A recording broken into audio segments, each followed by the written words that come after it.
E aí pessoal, beleza? Tudo bom? Hoje nós estamos com um livro que nós falamos umas 20 vezes que ia gravar. Verdade, se vocês acompanharem os nossos vídeos aí, um monte de vezes a gente cita esse livro. Olha, a gente tem que falar aquele livro de Gênesis, a gente tem que falar daquele livro de Gênesis. Finalmente, então, a gente vai falar sobre esse livro de Gênesis. Isso. É um livro muito legal, né, Gil? Sim, é um livro, né, que fala assim, como ler Gênesis, do Tripper Longman III, né? Não é um livro, tipo, um comentário de Gênesis só, né? Não dá pode pra encarar como, isso aqui é um comentário. Inclusive o próprio autor diz que a intenção dele não é escrever um comentário, né? Vai ser uma forma de vocês aprender e entender como interpretar Gênesis. É a melhor forma de falar isso, né? Uma das estratégias, inclusive, que o autor vai usar é realmente ele vai se deter naquilo que o autor de Gênesis queria passar. Sim. Tendo todo o contexto do Oriente Antigo em mente, né? Obviamente que a gente não pode deixar de lado que o texto faz parte do cânon, então ele também tem, em última análise, aí, a autoridade divina, né? Deus inspirando aí o autor de Gênesis para poder escrever o livro, mas é importante entendermos ele à luz do seu contexto, e é isso que o autor vai fazer nesse livro. Nós já apresentamos um livro dele anterior, que é a Introdução ao Antigo, né? Ele é um doutor em Antigo Testamento, né? Um especialista nessa área. Isso. E vamos mostrar para vocês internamente aí um pouco sobre o livro. Nós temos aqui a capa, né? Sim. Jardim do Éden. Jardim do Éden, Adão e Eva aí, peladinho. Verdade, então aqui a moitada aqui, ó. Noitado, cadê a serpente? Não tem. Cadê a espada? Também não tem. Verdade. Mas tudo bem. Uma mera ilustração aqui, né? Sim. Como ler Gênesis, aqui o Longman III, né? Terceiro que deve ter o pai e o vô com o mesmo nome, né? Ou não. Pode ser. Aqui, ó, o livro tem essa impressão preta, rapaz. Infelizmente ele acontece aqui. Ele mancha a folha. Carbono. Carbono, né? Pode ser. Mas é muito legal. Todas as divisões de capítulos tem essa folha preta. folha preta aqui para dividir. Bom, nós temos aqui então a editora Vida Nova, editora de renome aí, né? Sim. O livro foi escrito aqui em 2009, né? A tradução foi feita por Sueli da Silva. Não é um livro muito grande, né? Nós vamos ver aqui que ele tem um pouco mais aqui de... Deixa eu ver. Um pouco mais de 200 páginas. A letra é bem grande, a gente vai ver daqui a pouco. Então não é um livro muito grande, né? Contém informações excelentes, contém informações muito importantes para o estudo de Gênesis, mas não é tão extenso assim, né? Nós vemos que a primeira edição ela foi feita em 2009, nós temos uma reimpressão, né, no ano de 2017. E aqui então a gente entra na parte do sumário, né, onde o livro vai começar aqui com agradecimentos, um prefácio do autor, e aí então ele é dividido em 5 partes do livro. E aqui no final, 10 capítulos. Isso, 5 partes, 10 capítulos, e aqui ele tem alguns apêndices aqui, alguns índices para facilitar a localização de algumas coisas no livro, né? Ah, legal isso aí. Ajuda, né? Sim, na pesquisa. Então, a parte 1 do livro, o autor começa dizendo aqui, né, ó, lendo Gênesis como uma estratégia, que foi aquilo que a gente já falou aqui, né? Inclusive, se a gente abrir aqui, na página 15, né, o autor vai dizer aqui, ó, aquilo que eu estava falando, a estratégia se concentrará em descobrir a intenção do autor humano, sabe? Essa é a ideia aqui. Propósito, porque Moisés escreveu isso para a nação de Israel, né? A gente não pode esquecer que Gênesis é o primeiro livro do Pentateuco, né? Sim. O Pentateuco é uma composição única que foi escrita. Gênesis pode dizer que ele é o primeiro capítulo dessa história toda que vai desenvolver o Pentateuco. Então essa é a intenção aqui de Gênesis. Né? O legal de Gênesis, se você for pensar, ele até o nome que é origem, né? Ele tem tanto a origem do mundo, a origem da humanidade e como a origem de Israel. Sim. Que os patriarcas, né? O Abraão, Jacó, Isaac, né? Estão narrados na história de Gênesis, né? Isso. Então você pode ver que eles estão tanto contando a história da nova humanidade em geral, como daquele povo só, que é o israelense, né? Sim. O título do livro é esse, né? No hebraico, no princípio. Então, você tem aí tudo aquilo que se iniciou. É que o pessoal fala Gênesis, só pensa no começo do mundo, né? É, isso é verdade. Não entende que é um contexto da história para chegar até onde Deus queria no pessoal no Egito, né? Isso. Aí aqui na parte 1 do capítulo 1, ele vai falar um pouquinho sobre compreendendo o livro das origens, né? E aí vamos mostrar aqui já para vocês, porque o autor vai levantar vários princípios aqui que vai nortear o pensamento dele com relação ao conteúdo do livro, né? Então ele fala aqui, ó, sobre onde está o significado, né? O que significa interpretar um livro como Gênesis? Porque a literatura de Gênesis, ele vai explicar isso depois, é uma literatura específica que que precisa ser lida com essa técnica específica, que senão você vai fazer besteira. Somente os 11 capítulos é tão difícil de interpretar como o livro de Apocalipse. Então veja aqui, ele começa com o primeiro princípio, ó, reconheça a natureza literária do livro de Gênesis. Isso aqui é importantíssimo. Qual que é a estrutura literária, né? A Bíblia é um livro sagrado, mas é um livro. E ele Sim. tem uma forma de que foi escrita, né? Tem um gênero literário para ser trabalhado. É preciso entender isso antes. Aqui o autor vai fazer várias perguntas. Olha, que tipo de literatura é Gênesis? Né? Como os antigos hebreus contavam histórias? Porque a forma que eles falavam, que eles contavam histórias, implica muito na leitura do livro. Com certeza. Dou um exemplo igual ao Apocalipse, né? Qualquer narrativa Apocalipse daquela época, ela era contada repetidas vezes a mesma história, só que com símbolos e elementos diferentes. Por isso que o nosso livro de Apocalipse ele é tão confuso, porque a nossa literatura hoje é completamente diferente de 2000 anos atrás. Exatamente. Olha, ele fala, Gênesis foi escrito numa determinada época por uma só pessoa, entendeu? São coisas que precisam ter em mente antes da leitura do livro. Sim. Outra pergunta, o que podemos aprender sobre Gênesis com base na literatura comparada do Antigo Oriente Próximo? Porque a gente vai ver aqui em outro capítulo, daqui a pouco, que a gente precisa entender que Gênesis foi escrito até com um teor apologético para debater algumas literaturas da época. Sim. E a gente vai falar disso daqui a pouquinho, tá? Depois, olha, examine o contexto histórico do livro, né? É isso que a gente está falando, o Oriente Próximo, as outras nações que haviam ao redor, a literatura que essas nações tinham escrito, isso é importantíssimo para entender Gênesis. Com certeza. Então essa é a questão aqui, compreendendo o livro de Gênesis. Olha, reflita sobre o ensino teológico, né? Tem bastante informação aqui. Ele vai falar sobre o princípio 4, ó, reflita sobre sua situação, a situação de sua sociedade e a situação global. Da época. Da época, entendeu? Mais algum ponto aqui. Depois ele vai voltando aqui pro sumário, quem escreveu Gênesis, que já é a segunda parte do livro, né? Lendo Gênesis como literatura. Como a gente viu aqui, é um livro, né? Sim. Tem um autor, tem aqui, ele vai falar sobre o formato que o livro é escrito. Então vocês podem ver aqui, ó, na página 47, né, quem escreveu o livro de Gênesis. E ele até grifei aqui, cara, que eu achei legal, porque ele diz o seguinte, olha, negue que Moisés escreveu o Pentateuco e alguns suspeitarão da sua lealdade à fé. Isso é. Afirme que Moisés escreveu o Pentateuco e outros questionarão sua inteligência. E é legal que ele vai desenvolver a questão da autoria do livro de Gênesis de forma muito inteligente. Sim. Sabe, foi um dos melhores livros para entender a autoria. Não, aqui ele vai tratar especificamente de Gênesis, mas ele vai falar assim do Pentateuco. De como Moisés é o autor de tudo. Esse livro é tão bom, se eu não me engano, ele é utilizado na aula de Gênesis do Martin Bucer, do seminário. Eu acho que ele é usado em vários seminários, inclusive seminários presbiterianos. Isso eu tenho certeza que é, agora o resto eu não sei. Eu acho que é usado em seminários presbiterianos também. Veja aqui, olha, ele tem aqui, Moisés escreveu Gênesis, e ele vai desenvolver isso, tá? Problemas com a autoria mosaica. Tá bom, foi Moisés, mas e os problemas? Como é que a gente vai resolver alguns problemas da autoria mosaica? Fontes óbvias, indicações de autoria múltipla. Será que houve edição posterior? Será que houve alguns editores posteriores no texto de Moisés? Como que Moisés escreveu a própria morte em Deuteronômio 34? Isso é verdade. Entendeu? Então é preciso entender essas questões antes de ler o Pentateuco e antes de ler o Gênesis. Veja aqui, ó, uma teoria alternativa para a composição de Gênesis. E aqui ele vai tratar sobre a hipótese documentária que foi desenvolvida por esse Julius Wellhausen, que é a JEDP, sabe, de como não só Gênesis, mas todo o Pentateuco foi escrito com várias fontes. É uma hipótese, sabe? E aqui ele vai quebrar as pernas dessa hipótese. É legal que ele vai trazer um argumento muito bom a favor da autoria de Moisés. Isso é. Tá? É o que ele vai desenvolver aqui nesse capítulo, quem escreveu Gênesis. Depois nós temos aqui o formato do livro de Gênesis, né? Que é as importante. divisões que ele tem, que muitas vezes nós não entendemos que tem essas divisões. Isso. E aqui ele vai fazer essas divisões que o Jean está falando entre gênero, estrutura e estilo. É necessário que a gente entenda qual é o gênero, como que esse livro é estruturado e qual que é o estilo literário, antes de lermos, para podermos não fazer confusão com o texto bíblico, né?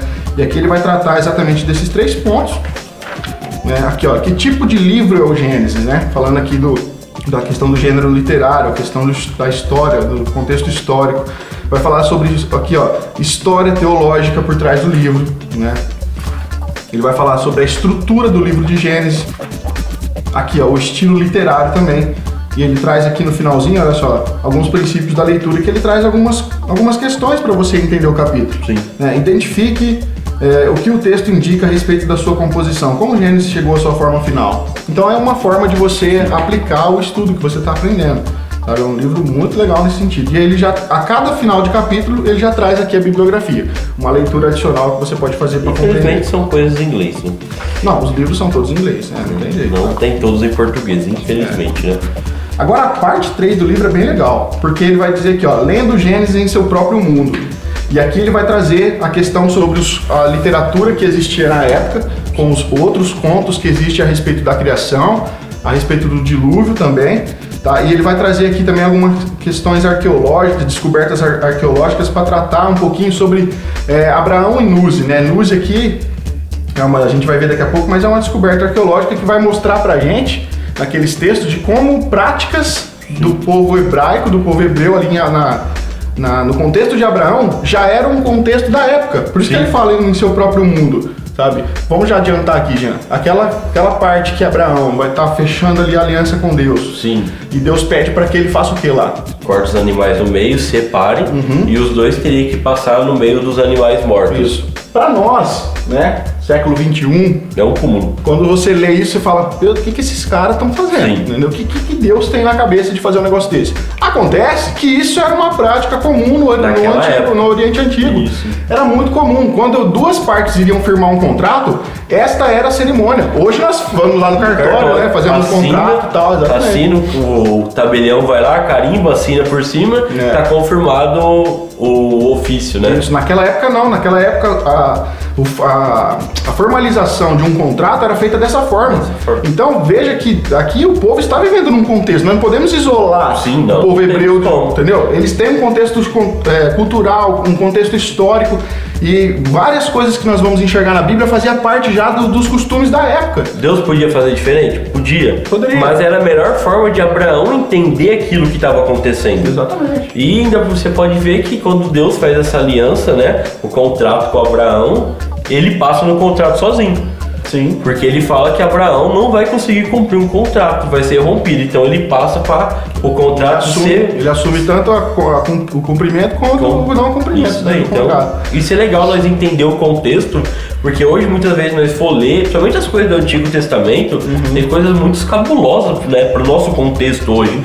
A questão de matança, essas coisas, né? Uma outra situação também é que quando Abraão ele desce ao Egito, e tem uma parte lá que, para poder proteger ele e para proteger também Sara, ele vai dizer que Sara não é esposa, ele vai falar que é irmã.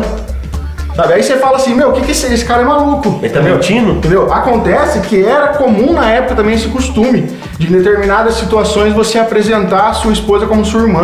E isso foi tudo descoberto nessas descobertas aqui de Nuzi.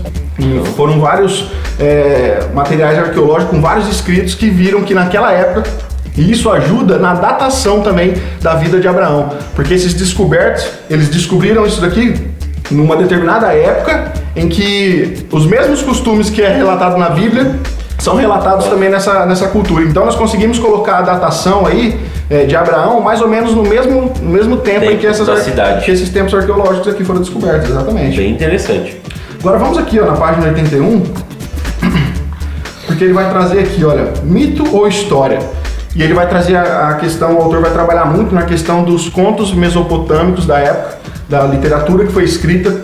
Inclusive ele vai falar aqui muito da comparação entre Gênesis e o Enuma Elish. Para quem não conhece, o Enuma Elish é um escrito sumério, né, é escrito em acadiano, que era uma das línguas mais usadas pelo povo sumério na época, e que tem um relato da criação também. Sim. Entendeu? E é isso aí. O dilúvio, né? O dilúvio também. O dilúvio a gente vai ver também que existem outras narrativas do dilúvio. E aí, essa é uma parte importante, por quê? Porque às vezes a gente quer catar o livro de Gênesis, e aí a gente quer colocar Gênesis aqui, aí a gente quer colocar um livro do Richard Dawkins aqui e Stephen Hawking, por exemplo. E a gente quer fazer uma apologética trabalhando a literatura atual, sim, como um livro que foi escrito há mais de 3.000 anos atrás. Com certeza. Entendeu? A questão é que o livro de Gênesis, para ser usado como uma apologética, você tem que fazer isso usando ele no seu contexto histórico. Nos livros que foi escrito naquela época. Exatamente. Moisés está fazendo aqui uma apologética defendendo que aqueles contos que foram criados pelos mesopotâmios, na verdade, foram feitos de forma errada. Gênesis o Pentateuco em si é uma apologética a esses escritos.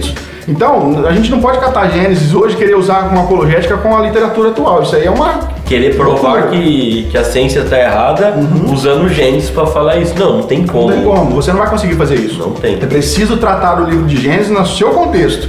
Você tem que pegar os textos escritos na época, pegar o livro de Gênesis, e aí sim você pode fazer uma defesa, uma apologética. O autor daquela época, ele era limitado em conhecimento. Sim. Como que ele deveria escrever uma coisa que ele não conhecia e não tinha nem noção do que poderia ser, né? Exatamente. Então o autor vai tratar desses contos aqui, né? Não temos como detalhar muita coisa, porque você tem que ler. Esse livro é um livro que tem que ser lido, não tem como. Não é um livro só para consulta, por isso que ele não é um comentário. Sim. Né? E aqui, além do... Ele vai trazer aqui pra gente, olha só. Eu só quero pontuar isso aqui porque é muito legal. Ele vai falar sobre os contos, sobre a literatura, sobre a criação no Egito, na Mesopotâmia, que é aqui que é o Eno Maieres que estava falando, e ele vai falar de Canaã, que é... E o que o autor se propõe a fazer? Ele vai listar os três, você vai entender aqui que está escrito nos três contos, e vai fazer uma comparação, para você entender que o que faz mais sentido é o livro de Gênesis, entendeu? E aí ele vai desenvolver essa questão aqui. Mas não só da criação, como o Jean falou aqui também, nós temos também a questão do dilúvio. Sim. Né? Para quem não sabe, nós temos outros relatos também do dilúvio. Um muito conhecido, que é esse aqui desse Utnapishtim. O autor vai trazer com outros nomes, se você quiser pesquisar aqui, por exemplo, você vai achar como Gênesis Eridu, Epopeia de Gilgamesh e o Atrahasis também, que são aqui importantes relatos do dilúvio. Então tá? são fontes extra-bíblicas falando sobre o que existiu o dilúvio. Sim, e aqui ele vai dizer, olha, Gilgamesh era o rei de Uruk. Aí ele vai começar a desenvolver a história que vai chegar aqui no Utnapishtim, que é o único ser humano a não experimentar a morte. Tem todo um conto que é feito em cima da história do dilúvio. Sim. Tá? E aí o que o autor quer fazer? Né? Ele quer pegar esses relatos mesopotâmicos sobre o dilúvio, pegar o relato sobre o dilúvio e fazer uma comparação entre os dois e chegar a uma conclusão apologética aqui. É muito legal, cara. É muito legal desenvolver isso. Você entender isso aí é fantástico. Tá? Não tem como a gente ficar explicando, né, Jean, tudo? Sim, porque é muita coisa. 10 horas de vídeo. Exatamente. Tá vendo? Só para vocês entenderem aqui, ó, relações entre o relato do Antigo Oriente Próximo e o Gênesis. Então ele vai fazer essa relação, vai fazer um apanhado de relacionar os dois aqui para a gente poder entender essa questão. Depois, como eu falei, né, Abraão e Nuzi, né, que são... Aqui, ó, podemos atribuir uma data a Abraão? Podemos atribuir uma data, justamente por essas descobertas arqueológicas aqui que é feita, tá vendo? Aqui, ó, só para os nossos telespectadores aí. Ô, louco, hein? Já pensou que você ia falar um negócio desse um dia? Né? Pessoas que ficam vendo no YouTube, melhor. É verdade. Pra galera que nos acompanha, olha só, as descobertas em Nuzi, olha. Vou ler aqui rapidinho, olha. Na década de 20 do século passado, arqueólogos escavaram parcialmente o sítio né, de Tepe Yorgham, localizado onde fica hoje o nordeste do Iraque. O nome antigo desse outeiro era Nuzi, e entre as muitas descobertas importantes feitas nessa localidade estavam cerca de 8.000 tábuas em cuneiforme, a maioria escrita numa forma de acádio, a língua dos babilônios e dos assírios. Então, aqueles costumes que a gente falou aqui, né, de Abraão e tal, tudo isso estava escrito dessa descoberta. Bem legal isso. E a gente começa a entender aí, a datar o livro de Gênesis, né, a vida de Abraão aí com os paralelos do mundo antigo. Agora, voltando aqui, Jean, nós temos outra parte do livro, que é a parte 4 e a parte 5, que é onde aqui, Gênesis sendo lido como um relato de Deus. E aqui o autor vai começar então a desenvolver a história. Teologia sobre Gênesis, como nós fazemos normalmente, né? Sim. E ele basicamente reconta toda a história bíblica em forma de narrativa, o que é bem legal para ser lido também. Uma forma mais fácil para você entender. Exatamente. Por exemplo, olha aqui, capítulo 4, onde ele vai falar a história primeva, que ele chama, né? Que é de Gênesis 1 a 11, onde ele vai contar essa história, tá vendo? A criação, depois ele vai falar sobre a questão dos dias da criação, e também fala um pouquinho sobre essa questão, podemos entender como eras, podemos entender como dias, né? Então ele vai tratar um pouquinho sobre muito isso. discutível. Exatamente. Aqui, olha, nós temos também a tragédia da queda, onde vai tratar de Gênesis 3, bastante coisa aqui também. O pecado, né, a fala de juízo, o sinal de graça, vai desenvolver isso aqui. E, na verdade, muita coisa que está nesse livro aqui está naquele outro também. No introdução. Ele vai fazer um paralelo lá também sobre essas questões. Depois, olha só, a Torre de Babel, que é o finalzinho aí do Gênesis 11, né, genealogias.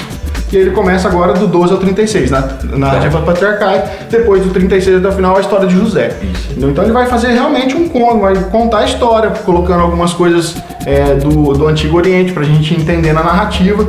Então é um livro bem legal. Bem legal. Se você quer entender Gênesis, acho que é o melhor livro pra vocês comprar e pra vocês poderem aprender sobre esse livro, né? Sem dúvida. E aí ele termina com um capítulo aqui lendo Gênesis como cristão, a diferença cristológica. Isso aqui é muito legal. É um capítulo onde ele vai aplicar, deixa eu abrir lá, 197. Aqui, ó, lendo Gênesis como cristão. E aí ele vai fazer o quê? Vai falar do proto-evangelho, Gênesis 3,15, né? Que ali é anunciada a primeira vez o evangelho. Aí nasce a primeira promessa de Deus, né?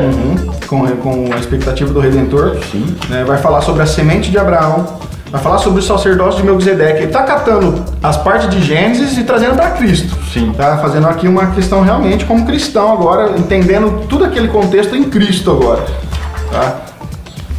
E vai falar aqui também, ó, José e Jesus, qual é a ideia, a relação que tem, sabe, de como José até às vezes é identificado como um tipo de Cristo no Antigo Testamento, aí é assim que ele termina o livro. E aqui, vários comentários sobre o livro de Gênesis, que ele traz como apêndice, que você pode comprar aí, ó, em vários aqui que ele indica, para contribuir aí no ensino. Olha, pessoal, a gente não quer fazer um vídeo muito longo, mas não tem jeito, né? Mas acaba sendo, porque é muita informação para poder passar para vocês. Não tem como a gente detalhar as informações, a gente falou meio por cima, a gente às vezes fala muito rápido aqui, que a gente quer fazer uma coisa mais rápida, mas o livro é muito bom. Se você quer entender o livro de Gênesis, eu acho que esse livro aqui é o ponto de partida. Compra lá, senão não se arrepender de ter na tua biblioteca esse livro. Isso é verdade. Então, pessoal, tá aí no link da descrição aqui, você vai ter o link para você comprar, a editora Vida Nova, fácil de achar, tá sempre sendo reimpresso. A última reimpressão foi o ano passado, então deve ter aí disponível, tá? Não se esqueça também de dar um like nesse vídeo, tá? De compartilhar esse vídeo com seus amigos, de se inscrever no canal. Se você ainda não é inscrito, verifica aí. Se você não é inscrito, se inscreve. Se inscreve para nós divulgar, né? Exatamente. Compartilha o vídeo com seus amigos, coloca na sua timeline lá do Facebook, né? Manda no grupo da tua igreja lá para o pessoal ver, ficar curioso e querer aprender mais a estudar sobre Gênesis, né?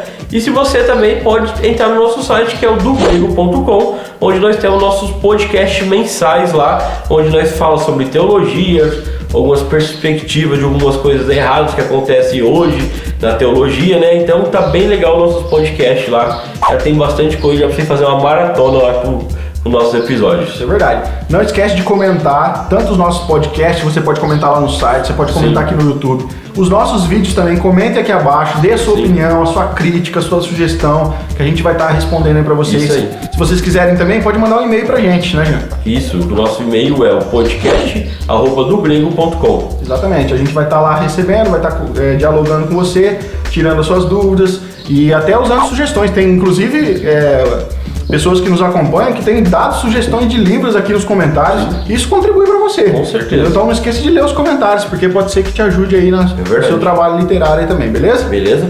Até a próxima.